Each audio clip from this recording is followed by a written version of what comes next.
तो नेचुरली कैसे अपने आप को जगा के रखें? पढ़ाई तो करनी ज़रूरी है, सो तो सकते नहीं, तो बिना कॉफ़ी, चाय, एनर्जी ड्रिंक्स के नेचुरली कैसे हम जगे रह सकते हैं?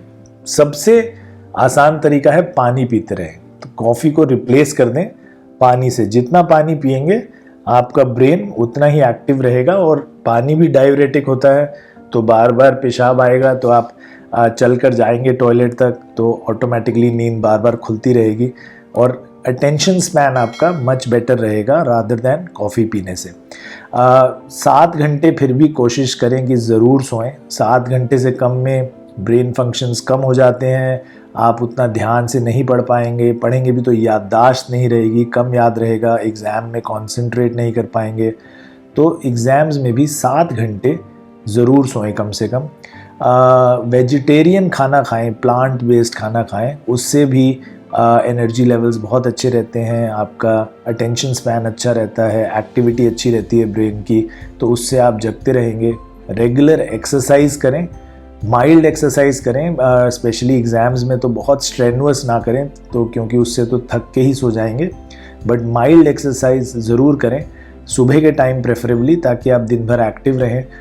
सोने के टाइम ज़्यादा एक्सरसाइज ना करें, क्योंकि उससे बॉडी फिर जग जाती है और आपको सोने में तकलीफ़ होगी।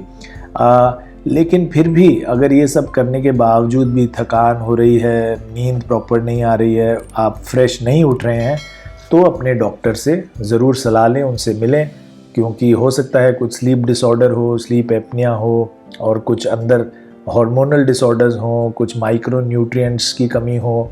तो अगर ऐसा कुछ है तो वो डॉक्टर आपके उसको पहचान पाएंगे और उसको ठीक कर पाएंगे। तो किन लोगों को बिल्कुल भी कैफ़ीन नहीं लेनी चाहिए, यानी चाय कॉफ़ी अवॉइड करनी चाहिए?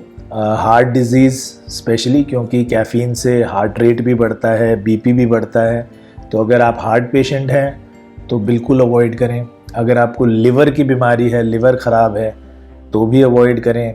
अगर आप कुछ मेडिकेशन ले रहे हैं, जैसे कि बर्थ कंट्रोल पिल्स ले रहे हैं, माला डी वगैरह, अगर आप कोई बीटा ब्लॉकर्स ले रहे हैं, प्रोप्रानोलोल, एटेनोलोल वगैरह, बीपी की दवाइयाँ ले रहे हैं, अगर सांस की दवाइयाँ ले रहे हैं, डेरिफाइलिन वगैरह, थियोफाइलिन, तो ज़रूर अवॉइड करें कैफ़ीन को, क्योंकि इन दवाइयों के इंटरेक्शन होते हैं। 18 साल से कम बच्चों को बहुत ज़्यादा अवॉइड करनी चाहिए। हमने देखा है आजकल बहुत छोटे छोटे बच्चे भी कॉफ़ी पीते हैं, एक ट्रेंड बन गया है कॉफ़ी पार्लर्स में बैठना, कॉफ़ी शॉप्स में बैठना, तो यंग बच्चों को ज़रूर अवॉइड करना चाहिए। और अगर आपको एंग्जाइटी डिसऑर्डर्स हैं या नींद ना आने की बीमारी है, घबराहट रहती है, तो ज़रूर आपको कॉफ़ी अवॉइड करनी चाहिए। अगर आप प्रेग्नेंट हैं तो बहुत ध्यान से पीजिए, थोड़े कम मात्रा में पीजिए। बिल्कुल कॉन्ट्राइंडिकेटेड तो नहीं है, लेकिन अगर आप बहुत ज़्यादा पीते हैं तो प्रेगनेंसी में लॉस होने के चांसेस, मिसकैरेज होने के चांसेस बढ़ जाते हैं। तो शुरू में हमने कहा था कि कॉफ़ी के कुछ अच्छे इफ़ेक्ट्स भी हैं, सारे बुरे नहीं हैं, तो डेफिनेटली कुछ कुछ अच्छे इफ़ेक्ट्स तो हैं। देखिए, फटीग हटाता है, कंसंट्रेशन बढ़ाता है, आपके एक्सरसाइजिंग की कैपेबिलिटी बहुत बढ़ाता है। स्पोर्ट्समैन जो हैं, जो जिम जाते हैं लोग, वो देखते हैं कि प्री वर्कआउट ड्रिंक्स में कैफ़ीन होता है, तो उससे उनकी कैपेसिटी बढ़ जाती है एक्सरसाइज करने की, एंड्योरेंस स्पोर्ट्स की बढ़ जाती है। अगर आपको माइग्रेन रहता है तो माइग्रेन में कॉफ़ी बहुत मदद करती है, टेंशन हेडेक्स में बहुत मदद करती है, उसको ठीक कर देती है। स्पेशली अगर कॉफ़ी के साथ आप एक नॉर्मल सा पेन किलर ब्रूफेन वगैरह ले लें तो उसका इफ़ेक्ट बहुत जल्दी आता है। एक स्पेशल एंटी एजिंग इफ़ेक्ट होता है कॉफ़ी में, क्योंकि इसमें एंटीऑक्सीडेंट्स होते हैं। तो जो लोग कैफ़ीन रेगुलर पीते हैं लेकिन एक रिस्ट्रिक्टेड मात्रा में, उसमें एंटी एजिंग इफ़ेक्ट देखा गया है कि स्किन ग्लोइंग रहती है और आपका जो एजिंग केमिकल्स हैं वो उतने एक्ट नहीं कर पाते। तो कुछ कुछ अच्छे इफ़ेक्ट्स भी हैं कैफ़ीन के, बट एक लिमिटेड मात्रा में अगर आप लें तो। Excess of everything is bad. तो प्रेगनेंसी के बारे में एक और ये सवाल अभी आ रहा है कि हम बता रहे हैं कि प्रेगनेंसी में इसमें प्रेगनेंसी लॉस का या मिस कैरेज होने का चांस रहता है। तो कुछ क्वेश्चंस आ रहे हैं कि क्या बिल्कुल नहीं पीनी चाहिए या कुछ मात्रा है। मेरे ख्याल से कोई कॉफ़ी लवर हैं जो ये बार बार पूछ रहे हैं। देखिए, आप 200 मिलीग्राम कैफ़ीन तक ले सकते हैं, यानी 2 छोटे कप। ये सेफ़ है, पर फिर भी जितना कम लेंगे उतना बेटर है, क्योंकि ये आपके प्रेगनेंसी में आपके प्लेसेंटा को क्रॉस करता है, बेबी तक जाता है। तो इससे जब बेबी पैदा हो और आप स्पेशली अगर लैक्टेट कर रहे हैं, बेबी को दूध पिला रहे हैं, तो अगर आप कॉफ़ी पी रहे हैं तो बेबी के अंदर ये जा सकता है दूध के रास्ते से और बेबी को इरिटेबल कर सकता है, क्रैंकी कर सकता है, कॉलिकी पेन हो सकता है। तो अगर आप दूध पिला रहे हैं तो पहले दूध पिलाएं, उसके बाद कॉफ़ी पिएं, क्योंकि 5 से 6 घंटे का असर रहता है जैसा मैंने बताया। तो कॉफ़ी पीते ही दूध ना पिलाएं बच्चे को, पहले दूध पिला लें, उसके बाद जब वो रेस्ट कर रहे हो बच्चा तब जाके अपनी कॉफ़ी बनाकर पिएं, लेकिन 2 छोटे कप से ज़्यादा नहीं प्रतिदिन। एक सवाल आ रहा है कि एक पेशेंट है, इनको इंसोम्निया डायग्नोज हुआ है और अगर क्या ये कैफ़ीन लेने से या कॉफ़ी पीने से और ज़्यादा ख़राब होगा। तो देखिए, कैफ़ीन से जैसा हम बता रहे हैं अलर्टनेस ज़्यादा होती है डेफिनेटली, तो ज़रूर इंसोम्निया होगा, नींद नहीं आएगी।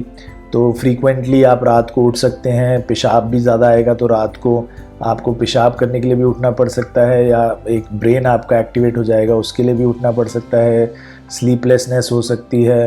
तो ओवरऑल अगर आप बहुत बेड टाइम के आसपास कॉफ़ी पी रहे हैं तो पुअर स्लीप क्वालिटी डेफिनेटली होगी, जिससे कि आप अगले दिन फ्रेश नहीं उठेंगे। उसके लिए फिर आप और कॉफ़ी पिएंगे ताकि आप फ्रेश हों, एक्टिवेट हों, और उसके बाद वो कॉफ़ी की आदत पड़ती रहेगी। तो एक विशियस साइकिल बन जाता है कि आपकी अलर्टनेस कम होगी, आप और कॉफ़ी पिएंगे, फिर और उसकी वजह से आपको प्रॉब्लम्स आएंगी। तो कॉफ़ी बढ़ती रहेगी मात्रा, लेकिन अलर्टनेस कम होती जाएगी। तो डीकैफ लेना क्या सेफ़ है? कोई एक सज्जन पूछ रहे हैं कि डीकैफ कॉफ़ी पीते हैं, तो इंडिया में बहुत रेगुलरली अवेलेबल नहीं है कम्प्लीटली डीकैफ। तो प्लीज़ इसको लेबल को ज़रूर चेक करें। कई बार उसकी थोड़ी सी क्वालिटी सस्पेक्ट होती है, एग्जैक्टली डीकैफ नहीं होती है। तो 100% डीकैफ मिलना बहुत मुश्किल है। तो better to be erring on the side of caution, तो ना ही पिएं तो बेटर है। ग्रीन टी, ब्लैक टी का भी क्वेश्चन है कि ग्रीन टी या ब्लैक टी पी लें, पर अगर वो उसमें कैफ़ीन है तो सेम ही इफ़ेक्ट्स होंगे। तो लेबल्स ज़रूर चेक करें, जो भी आप ड्रिंक्स ले रहे हैं उसमें कैफ़ीन की मात्रा का लेबल ज़रूर चेक करें पीने से पहले। तो आई एम होपिंग कि आपके एग्ज़ाम्स अच्छे जाएंगे। I wish you all the best for your exams. अगर आप बोर्ड्स में अपेयर हो रहे हैं या कॉम्पिटिटिव एग्ज़ाम्स में या कॉलेज एग्ज़ाम्स में, तो I am sure that you will clear them with flying colours. मिलेंगे जल्दी ही आपको आपके एग्ज़ाम्स के बाद। Be safe, be healthy.